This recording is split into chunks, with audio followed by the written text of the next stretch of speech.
I knew the day was going to be a dumpster fire when I walked into the server room and found a half-empty can of violently orange energy drink sitting on top of the primary rack. It was sweating condensation onto a $10,000 piece of hardware like a nervous teenager at prom. This is my kingdom. It's 65 degrees, smells like ozone and expensive plastic, and usually, it's the only place in this godforsaken building where logic actually applies. But lately, logic has been packing its bags. I picked up the can with two fingers like it was a used diaper and tossed it into the recycling bin. I knew exactly who left it there. Braden, our new CTO. I put that in quotes because the only thing Braden knows about technology is that it looks cool in his Instagram stories. He's the CEO's son, 26-year-old frat paddle with a degree in business communications and a haircut that costs more than my car. He looks like he was 3D printed out of mayonnaise and nepotism. Listen, before I get into how I dismantled this kid's ego like a faulty hard drive, do us a favor. Hit subscribe and smash the like. It's the only dopamine hit I get these days besides watching a deployment go green. It helps the team, and honestly, it's cheaper than therapy. Thanks. Anyway, back to the impending train wreck. We're a Saw S company in Missouri. We make boring, reliable software for boring, reliable industries. I'm the back-end reliability specialist. That's corporate speak for the janitor of the internet. When the code poops the bed, I'm the one changing the sheets. I've spent 3 years building our uptime guarantee. I wrote the disaster protocols. I wired the failovers. I know the heartbeat of this system better than I know my own blood pressure, which, thanks to Braden, is hovering somewhere between stroke and explosion. Today was the big day. We were demoing a new feature to a potential investor worth $100 million. This investor, let's call him Mr. Big, wasn't some tech bro idiot. He was old money, serious money. The kind of guy who checks the tires before he buys the car. And Braden was leading the demo. I was sitting at my desk, burying my face in a mug of coffee that tasted like battery acid and despair, when Nate rolled his chair over. Nate is my work husband. He's a nervous front-end dev who looks like a startled deer that learned to code. Marcy, Nate whispered, looking around like he was selling contraband plutonium. Have you seen the demo environment setup? No, I said, not looking up from my logs. And I don't want to. Watching Braden configure a server is like watching a monkey try to perform open-heart surgery with a spoon.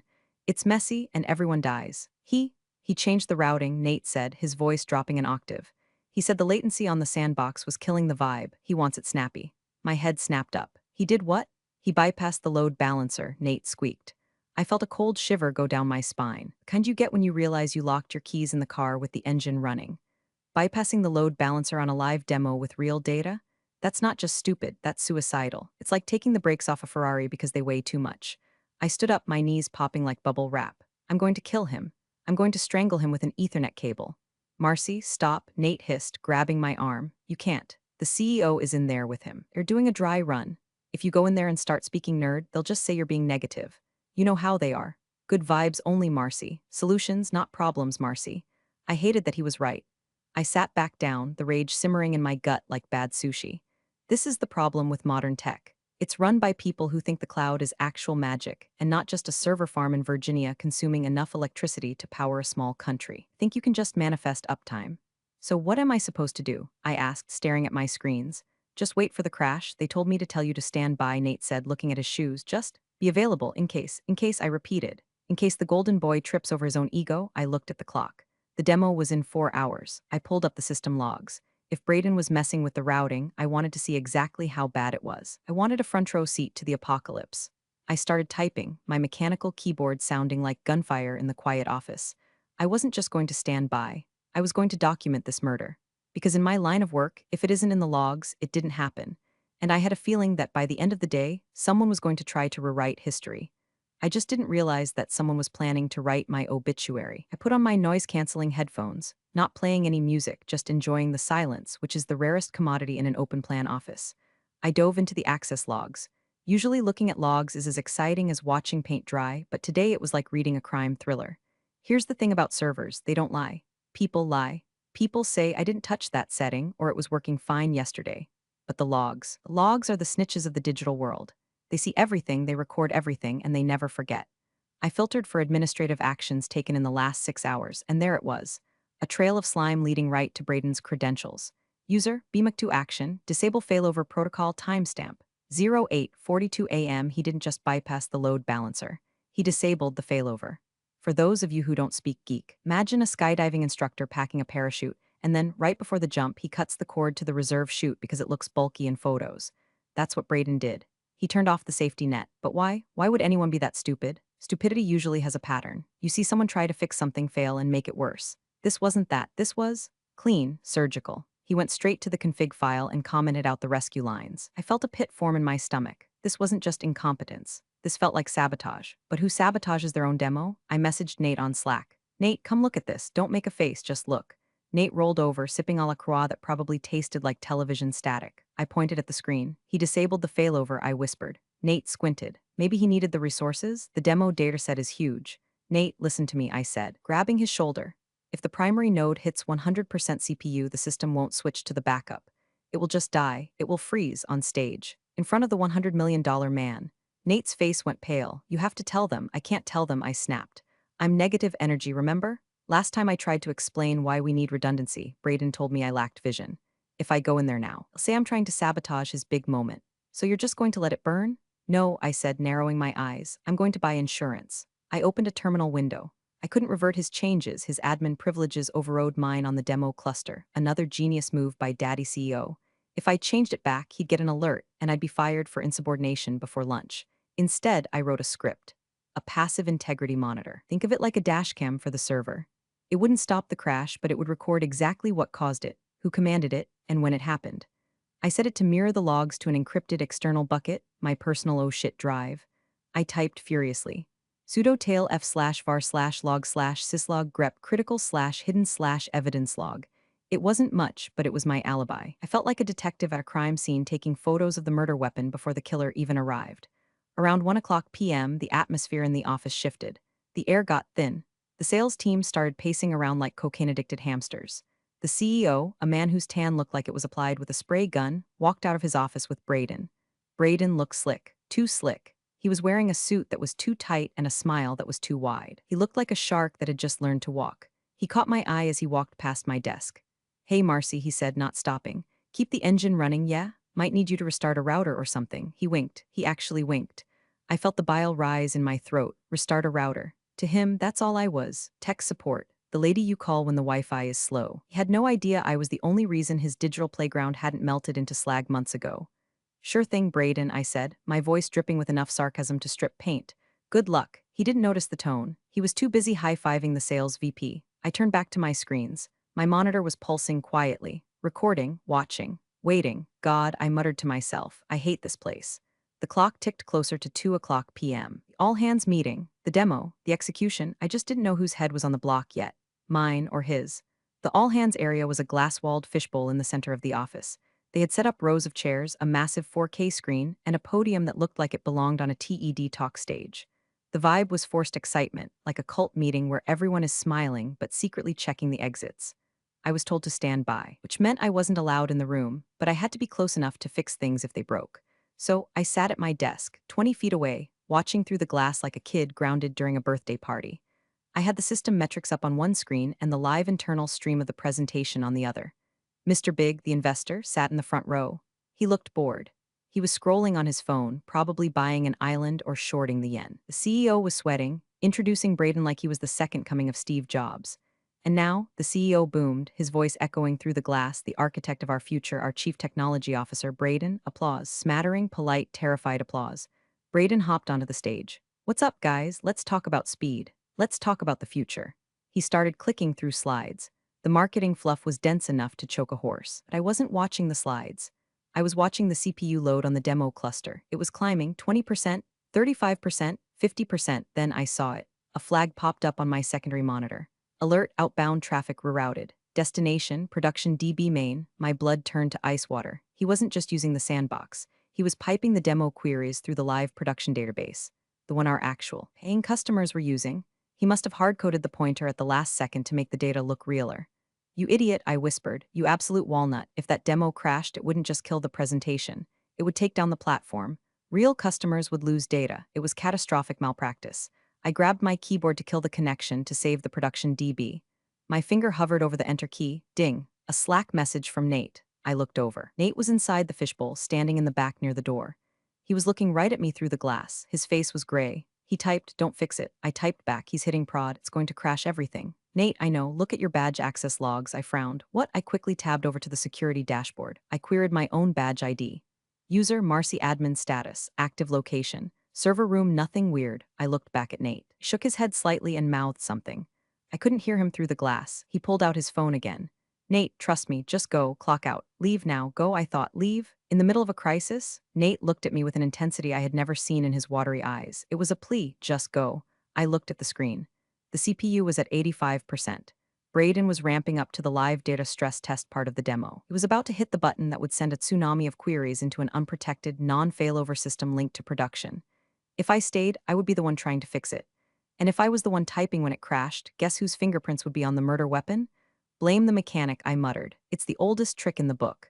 If the car crashes, blame the person who last touched the engine. I understood. Nate knew something I didn't. I stood up. My legs felt heavy. I grabbed my bag. I didn't lock my screen. I left the monitoring script running, the terminal window glowing green with the truth. I walked to the time clock by the exit. It was an old-school biometric scanner. I pressed my thumb against it. Beep. Clocked out 2:14 p.m. The demo was scheduled to hit the stress test at 2:20 p.m. I pushed open the heavy glass doors to the lobby. The receptionist, nice girl named Tiffany who thought cloud computing meant we worked with weather data, looked up. Leaving early, Marcy? Doctor's appointment, I lied. Migraine, oh, hope you feel better. I doubt it, I said. I walked out into the Missouri heat. It was humid and oppressive, sticking to my skin immediately. I walked to my car, a 10-year-old Subaru that smelled like old receipts and dog hair. I got in, locked the doors, and sat there. My hands were shaking. I had just abandoned my post. I had just violated every instinct I had as a reliability specialist. I started the car. The radio blared a country song about trucks and beer. I turned it off. I drove out of the parking lot, checking my rearview mirror. I half expected to see the building explode behind me. It didn't. But inside, I knew the digital equivalent of a nuclear meltdown was about 5 minutes away. I drove to a diner 3 miles down the road. I ordered a black coffee and a slice of pie I didn't want. I sat in the booth, staring at my phone, waiting for the world to end. The pie was cherry. It tasted like red dye number 40 and regret. I poked at the gelatinous filling with my fork, watching the steam rise from my coffee. The diner was empty except for a trucker in the corner eating eggs like he was angry at them. It was 2:45 p.m. My phone buzzed on the table. It vibrated so hard it rattled the silverware. I looked at the screen. Unknown number, local area code. I let it go to voicemail. It buzzed again immediately. Same number. I picked it up. Hello, Marcy, it's David, David Sterling. The name didn't register for a second. Then it hit me. David Sterling, Mr. Big, the $100 million investor.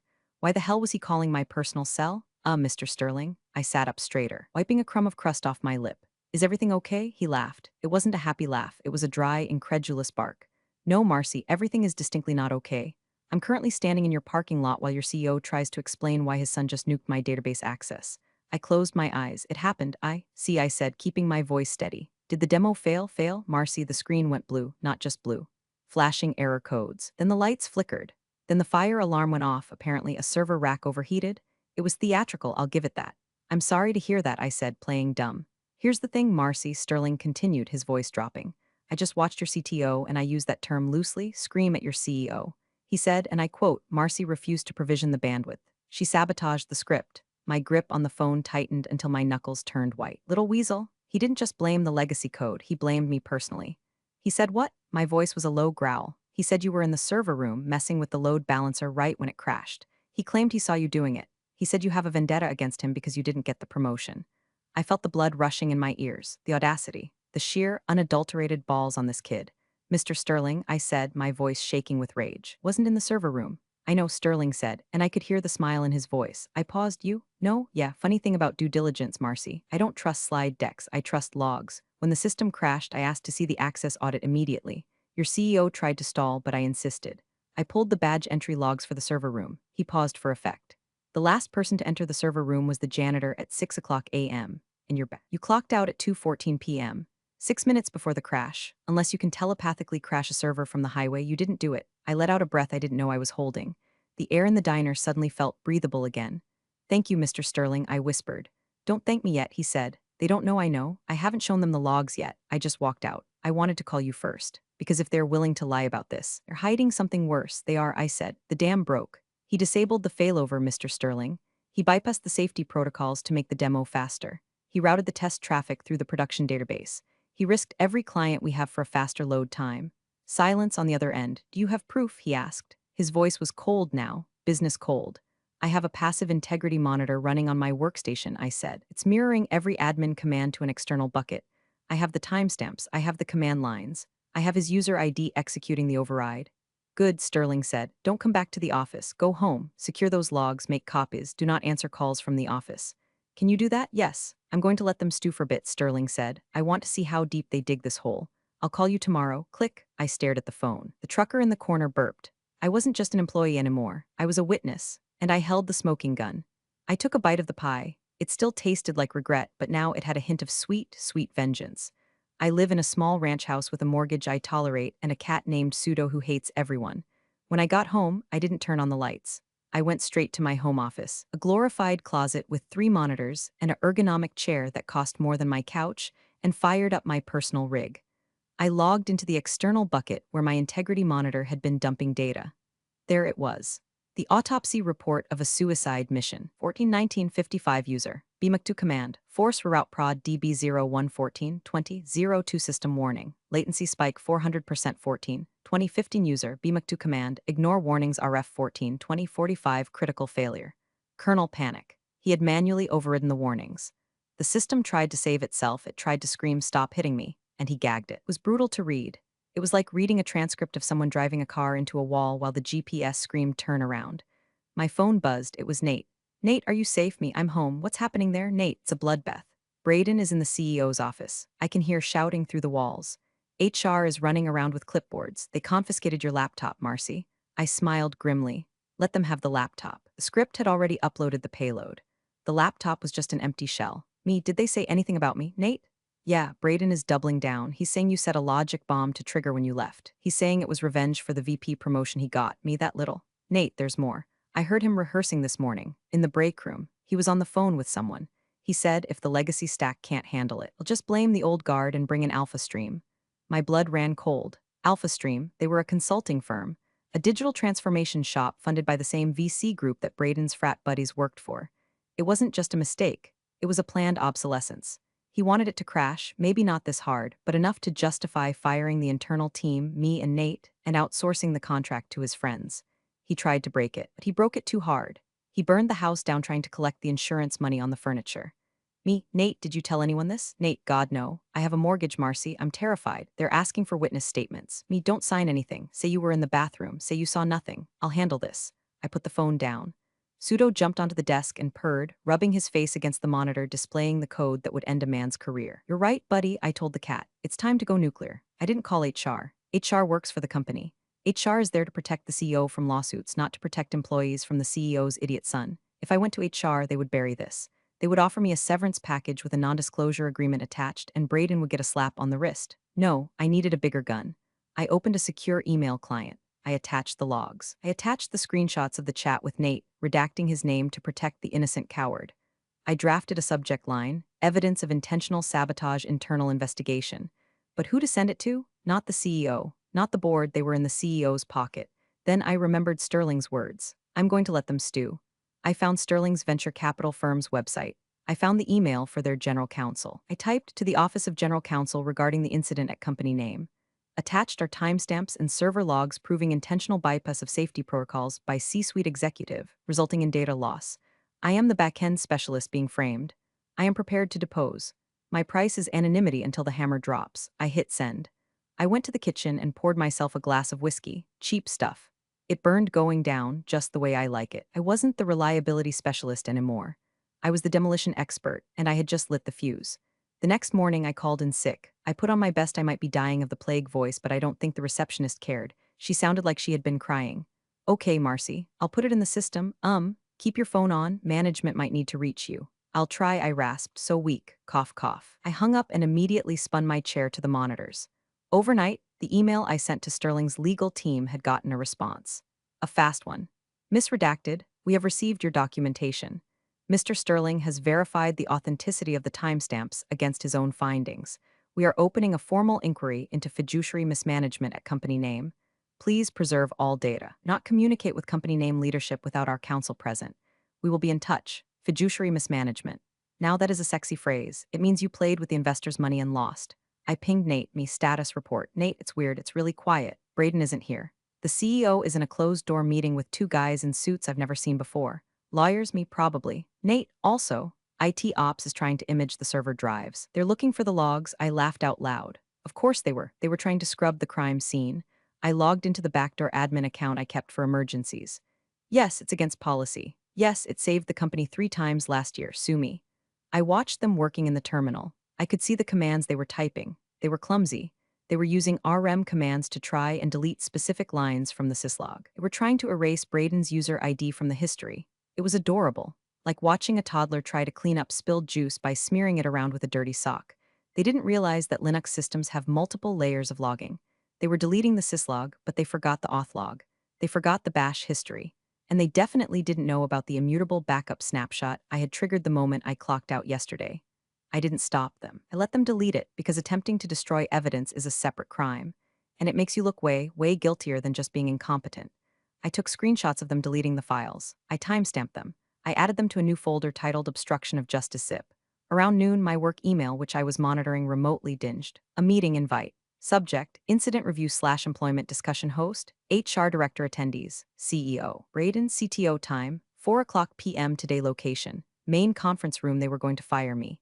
They were going to bring me in, ambush me, blame the crash on my negligence or malice, and terminate me for cause to cover their asses. I forwarded the invite to Sterling's lawyers. They are summoning me. Instructions, the reply came 3 minutes later. Go, say nothing, record everything. We will be dialing in via the conference line. They won't know we are there until we speak. I felt a shiver of anticipation. It was a trap, but not for me. I took a shower.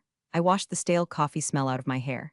I put on my funeral suit, a sharp black blazer and slacks I usually reserved for interviews or burying relatives. I applied waterproof mascara, just in case things got emotional, unlikely, or someone threw a drink at me possible. I looked in the mirror. I looked tired. I looked 45. But I looked like someone who knew where the bodies were buried because I was the one who dug the graves. Showtime, I said. The conference room smelled like stress and expensive cologne. The CEO sat at the head of the table, his face a mask of faux disappointment. Braden sat next to him, spinning a pen, looking like a kid who just got caught smoking but knows his dad owns the school. The HR director, a woman named Linda who always looked like she was smelling something unpleasant, sat with a thick file in front of her. Sit down, Marcy, the CEO said. He didn't offer me water. I sat. I placed my phone on the table, face down, recording. Marcy, Linda began, opening the file. We're here to discuss the catastrophic failure of the demo yesterday. Our preliminary investigation has identified several irregularities originating from your workstation. Regularities, I repeated, my voice was flat. Yes, Braden chimed in, leaning forward. Look, Marcy, we know you were upset about the reorg. We know you hate the new direction. But to plant a logic bomb, to purposely lag the connection, that's low, even for you. I looked at him. I really looked at him. He had no shame. He honestly believed he could bluff his way through this. He had deleted the logs, he thought. He had his daddy's protection. In his mind, I was just an NPC, a non-player character to be deleted so he could level up. Do you have proof of this logic bomb? I asked. We have logs, the CEO said, tapping a stack of papers. We have logs showing unauthorized code execution from your user ID at 2:19 p.m. I almost smiled. 2:19 p.m. I was 5 miles away, listening to Kenny Chesney, eating bad cherry pie. They had forged the logs, had actually typed up fake text files and printed them out. That's interesting, I said, because I wasn't here at 2:19 p.m. We have witnesses who saw you, Braden lied smoothly. Nate saw you. My heart skipped a beat. Nate has been suspended pending further investigation, Linda added quickly. But his preliminary statement supports our findings. They broke him. They probably threatened his mortgage, his family, his visa, whatever leverage they had. Forced him to sign a lie. I felt a spike of rage, hot and sharp. Poor Nate. He was weak, sure, but he didn't deserve this. So the CEO said, clasping his hands, here is the situation. We are terminating your employment for cause, gross misconduct, sabotage. We will be contesting your unemployment. And our legal team is drafting a suit for damages. The demo failure cost us potential millions. He slid a paper across the table, however, he said, his voice dropping to a conspiratorial whisper. If you sign this admission of guilt and a non-disclosure agreement, we will drop the lawsuit. We'll let you resign. We won't blackball you in the industry. We'll just say it was a technical mismatch. It was a classic shakedown. Sign the lie and we let you live. Fight us and we destroy you. I looked at the paper. I, Marcy last name, admit to negligent conduct. I looked up at the speakerphone in the center of the table. It was silent. The little green light was on. I won't be signing that, I said. The CEO's face hardened. Marcy, don't be stupid. You can't win this. It's your word against the executive team, is it? I asked. I reached out and tapped the speakerphone. Mr. Sterling, are you there? The room went dead silent. Braden stopped spinning his pen. The CEO looked at the phone, confused. A voice crackled through the speaker. Clear, loud, and angry. I'm here, Marcy. And I have my team with me. The The CEO turned pale. David, why are you on this line? I asked Marcy to invite me, Sterling said. I've been listening for the last 10 minutes. And I have to say, Bob, I've seen some stupid things in my life, but forging server logs to frame a whistleblower in front of your lead investor? That takes the cake. Braden stood up. Whistleblower? She's a saboteur? Sit down, son, Sterling barked. It wasn't a suggestion. We have Marcy's logs. Real ones? The ones she uploaded to a secure cloud bucket the moment you executed the override command.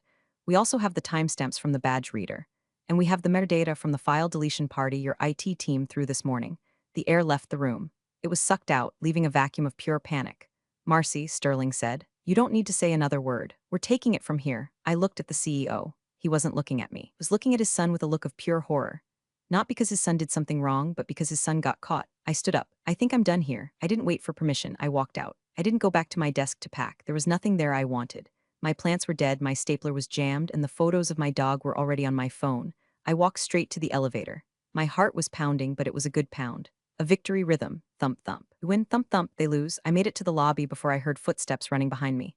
Marcy, wait, it was the CEO, Bob. He was out of breath. He looked older than he did 10 minutes ago. His tan seemed to have grayed out. I stopped near the glass doors, but I didn't turn around completely. I gave him my profile, the I'm leaving angle. Marcy, please, he panted, catching up. There was a misunderstanding. I didn't know. Braden told me. He swore you didn't verify, I said, cutting him off. You're the CEO, Bob. Trust but verify. Isn't that what you put on the company mugs? He flinched. I can fix this. We can fix this. You don't have to leave. We need you. Obviously, we need you. I'll fire Braden. I'll fire him today. Just tell Sterling to back off. Tell him it was an internal training error. Please, he was begging. The man who tried to ruin my life 5 minutes ago was now begging me to save his funding. If Sterling pulled out, the company would collapse. The stock would be worthless. Bob's golden parachute would turn into an anvil. I looked at him. I thought about the 3 years of missed holidays. The weekend spent patching servers while Braden was at Coachella. The way they made Nate lie. Bob, I said. You forged evidence. You tried to blackmail me. That's not a training error. That's a felony. I reached into my bag and pulled out a single sheet of paper. I had typed it up at home just in case. It wasn't the admission of guilt they wanted. It was my resignation. I resign, I said, effective immediately. My consulting rate is $500 an hour with a 4-hour minimum should you need help handing over the keys to the next admin. He stared at the paper. Marcy? What have you done? I pushed the door open. The heat hit me again. But this time it felt like a warm embrace. I fixed the uptime, Bob, I said. I removed the single point of failure. I walked to my car. I didn't look back. I didn't need to. I could hear the structure of his world collapsing behind me, and it sounded sweeter than any symphony. The fallout was swift and violent. By the time I got home, my LinkedIn was blowing up. Turns out, when a major investor like Sterling cleans house, word gets around. The narrative wasn't Marcy crashed the server. It was Marcy stopped a Nepo baby from torching a $100M asset and brought the receipts. Sterling forced the board to convene an emergency session that night. Braden was fired. Not just fired, removed. Security escorted him out. Rumor has it he tried to steal a monitor on his way out for severance. Bob, the CEO, was placed on administrative leave, which is corporate speak for you're done. We're negotiating how much money we pay you to go away quietly. As for the company, it survived, barely. Sterling brought in a new management team, adults this time. 2 days later, I was sitting on my porch, drinking a coffee that actually tasted good when my phone buzzed. It was Nate. Nate, they fired Braden. Bob is gone. The new interim CEO asked me to call you. They want you back. They're offering a 20% raise and the CTO title. I looked at the screen. CTO, it was the job I wanted for 5 years. It was the validation I craved, but then I remembered the glass wall. I remembered Nate looking at me, telling me to run, and then signing a paper saying I was a liar. I didn't blame him. He was a scared kid with a mortgage, but I couldn't work with him. I couldn't work in a building that had tried to eat me, tell them no thanks. Nate, what? Marcy, it's the CTO job. I took another offer, and I had. One of Sterling's portfolio companies, a cybersecurity firm in Denver, had reached out. Remote work, doubled salary, no nepotism, and my job title, Director of Reliability. I typed one last message to Nate. You're a good dev, Nate. But next time someone whispers go, don't just whisper it. Scream it, and never sign the paper. I blocked his number, not out of malice, but out of necessity. You can't rebuild a bridge that's been burned, you just have to find a new river to cross. I walked inside and looked at my home server rack. The lights were blinking green, steady, rhythmic, reliable. I opened a bottle of sriracha and squirted a little bit into my takeout noodles. It burned. It was perfect. I had drank alone to the sound of servers humming for years, but tonight the hum sounded different. It didn't sound like a cage anymore. It sounded like an engine. And I was finally the one driving. We're all healed, or at least we're all patched. And in this industry, a stable patch is as good as a cure. Funny how the loudest people in the room are often the ones holding nothing up. Marcy didn't raise her voice, didn't cause a scene, she just kept the receipts and let the truth speak. And when the walls caved in, it wasn't because she pushed them, it was because they were built on ego and shortcuts. Some folks inherit titles, others earn their power quietly. Thanks for sticking around to the end, and as always, see you in the next one.